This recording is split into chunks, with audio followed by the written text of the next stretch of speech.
समय भगवान भोलेनाथ अपन बारात सजा के चललन हो बाबू। बारे अनोखा बारात। आजकल का बारात जात है ये भैया तो स्कॉर्पियो बोलेरो कई डिजाइन का गाड़ी जात है। हाँ लेकिन बारे भगवान भोलेनाथ उनका कैसे बारात गई रहे बाबू। एक लाइन गीत लगल मास्टर।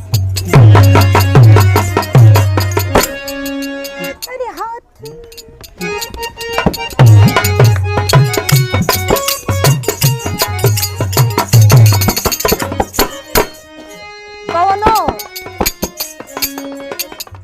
कौनो लइका कौनो लइकी के देख के कहले बा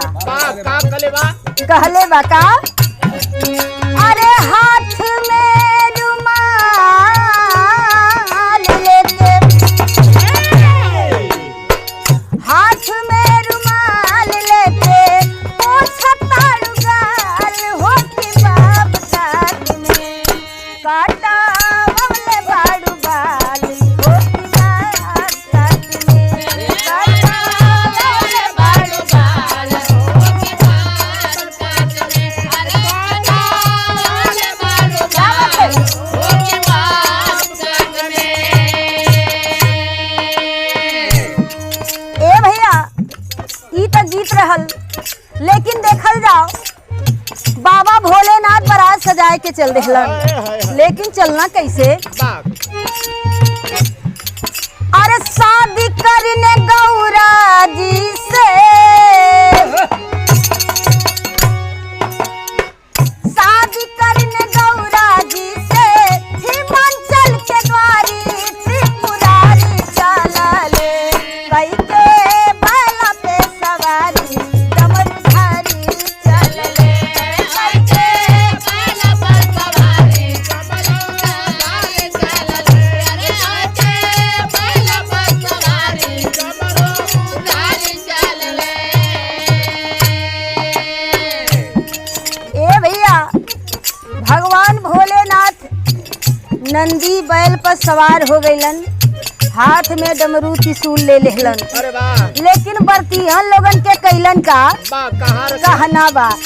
अरे सगरो बारात भोला झोला में छिपाए सगरो बारात भोला झोला में छिपाए सगरो बारात भोला झोला में छिपाए। भैया हो बरतिहन लोगन के एगो धोकरी झोला रहल वही में कस लेहलन। आज आपन देखा का रूप बनौलन। अरे कोढ़िया के रूप भोला अपना बनाए कोढ़िया के रूप भोला अपना बनाए कोढ़िया के रूप भोला अपना बनाए। माथे पे त्रिपुंड सोहे माथे पे त्रिपुंड सोहे चंद्रमा लीलारी त्रिपुरारी चलले करके बैला पे सवारी डमरूधारी चलले करके बैला पे सवारी त्रिपुरारी चलले अरे होके बैला पे सवारी त्रिपुरारी चलले अरे होके भोला पे सवारी त्रिपुरारी चलले। ए बाबू भगवान भोलेनाथ कोढ़ी का भेष बनाए लेहलन। आ जब बारात लेके पहुँचलन अपने ससुरारी में आनी जब हिमाचल नगर में बारात पहुँचल ओ समय भइल का अरे हिमाचल नगर में जब पहुँचल बरतिया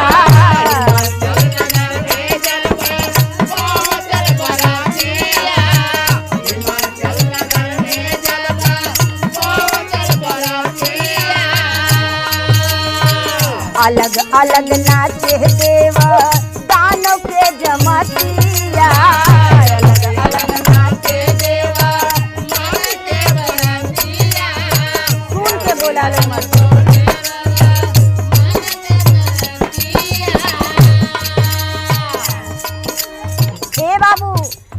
जब हिमांचल नगर में बारात पहुंचल तो धीरे धीरे झोला में से निकाले लगलन।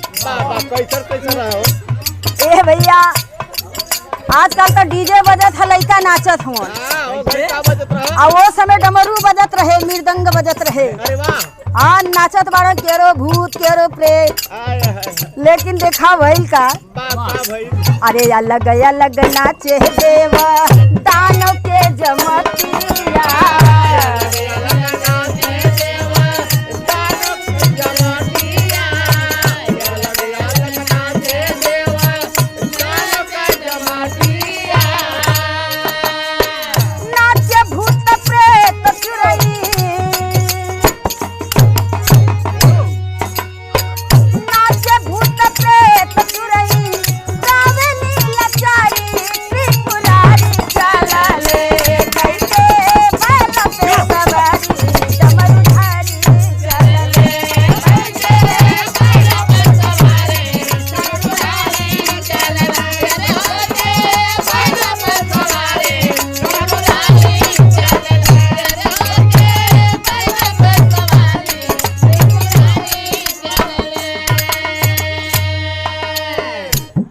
बाबू केरो भूत केरो प्रेत केरो चुरैन केरो डाइन केहू का मुड़िए ना तो केहू की पेटवई में दाढ़ी बा।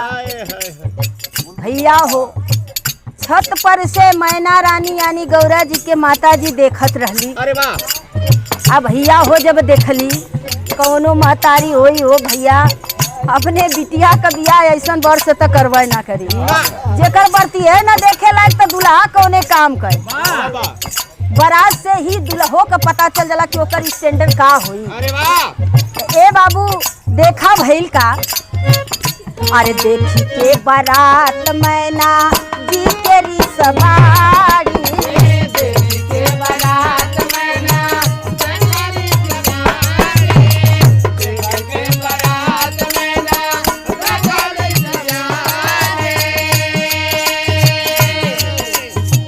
कहाँ हौवे नरदाऊ खरबा वो करतारी। कहाँ हौवे नरदाऊ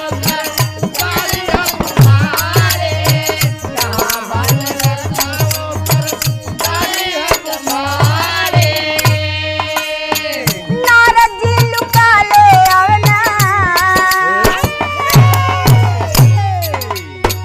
नारद जी लुका ले आवना केहू के अगाड़ी त्रिपुरारी चला ले कहते बैला पे सवारी डमरुधारी चला ले।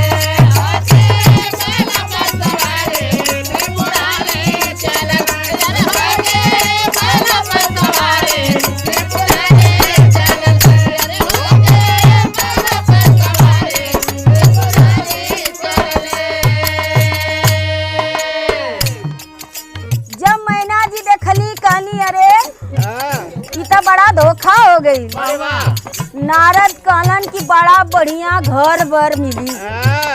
आए कहाँ नारद हुवन अगर यही समय मुँह फुकौनू मिल जाता उनका दाढ़ी कबार ले तो दाढ़ी कबार लेती। ए बाबू नारद मुनि देखलन कहला मामला बड़ा गरम बा। जाय के बर्तियन की बीचे में ढुकाई गईलन। अरे वाह वाह जाय के धीरे सा भगवान भोलेनाथ से कहलन की बात है तू अपन लीला बंद करा नहीं तो खली हाथ जाए के पड़ी। मार के भुर्रा बिगाड़ दिया। कहला दिया नहीं तो आई लीला देखावल है जो साफ बिच्छू निकलले हुआ ना बिना दुल्हन का बारात चल जाई। उनका माता जी बड़ा गुस्सियाइल बनी। इधर माता गौरा पार्वती जी के जब पता चलल सखी सलेहरी बतौनी मन ही मन में माता गौरा पार्वती जी भगवान भोलेनाथ से विनती करी कि हे प्रभु आपके पावे खातिर हम इतना तपस्या करनी है अपन लीला दिखाए के भड़कावा मत बनल काम के बिगाड़त हुआ तो बहुत हमके दुख होता। देखा भइल काम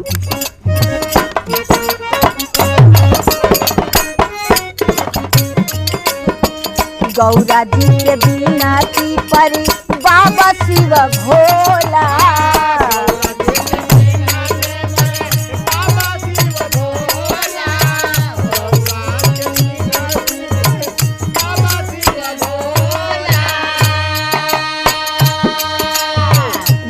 दिहले बनाए नाथ सोबरन सा चोला।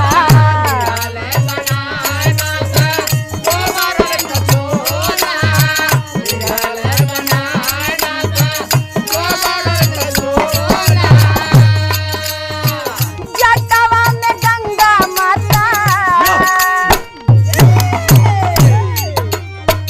जटावा में गंगा माता रहे लहर मारी त्रिपुरारी चला रे कैसे बाला पे सवारी डमरुधारी चला रे कैसे बाला पे सवारी त्रिपुरारी चला रे कैसे बाला पे सवारी क्या बात है।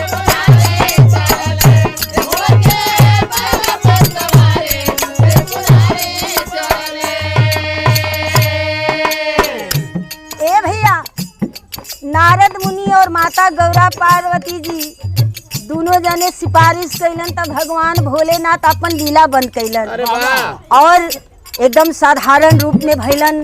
जटा में गंगा माई लहर मारत है। आ जब चेहरा चमकल जब देखलन हिमांचल राजा वो समय भइल का भाई अरे दिहल ने कन्यादान राजा हिमांचल जमिया